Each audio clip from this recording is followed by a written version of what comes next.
নমস্কার বন্ধুরা, ধুলোর পথে ইতিহাস এই ইউটিউব চ্যানেলে আপনাদের সকলকে স্বাগত জানাই। আজকে আমাদের বিবেচ্য বিষয় স্বরূপনগর ব্লক থেকে 14 কিলোমিটার দূরত্বে অবস্থিত একটি ছোট্ট গ্রাম কৈজুরি।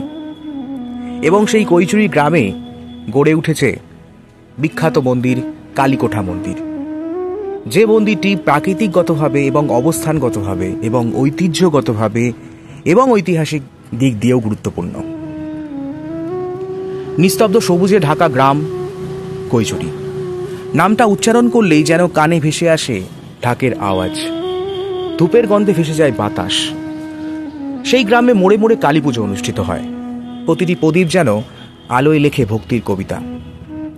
এই পুজোর উৎসবের মাঝেই সময়ের গভীরে দাঁড়িয়ে আছে এক মহিমাময় স্মৃতি, কালীকোঠা মন্দির। প্রতিষ্ঠিত হয় 1741 খ্রিস্টাব্দে। বয়স আজ 2 শতাব্দীরও বেশি।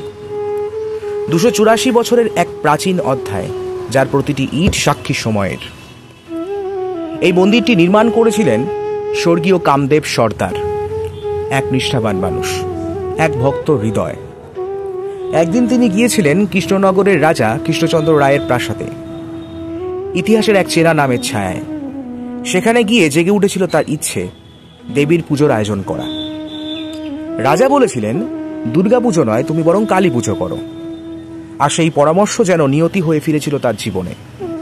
ফিরে এসে তিনি গড়ে তুললেন এই মন্দির, অন্ধকারে আলো জ্বালানোর এক প্রতীক, যেখানে আজও প্রতি বছর দেবীর চরণে বলি হয় 85 জীবনের।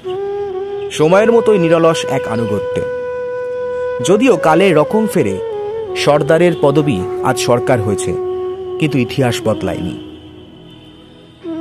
সেই মন্দিরের ঠিক পাশ দিয়ে যদি একটু হেঁটে যাওয়া যায়, সেখানে একটি ভগ্ন পোড়ো বাড়ি রয়েছে, যে বাড়ির নিম্নাংশ নিমজ্জিত অবস্থায় রয়েছে। এবং তার ঠিক পাশ দিয়ে একটু হেঁটে গেলে আমরা দেখতে পাব একটি পুকুর রয়েছে।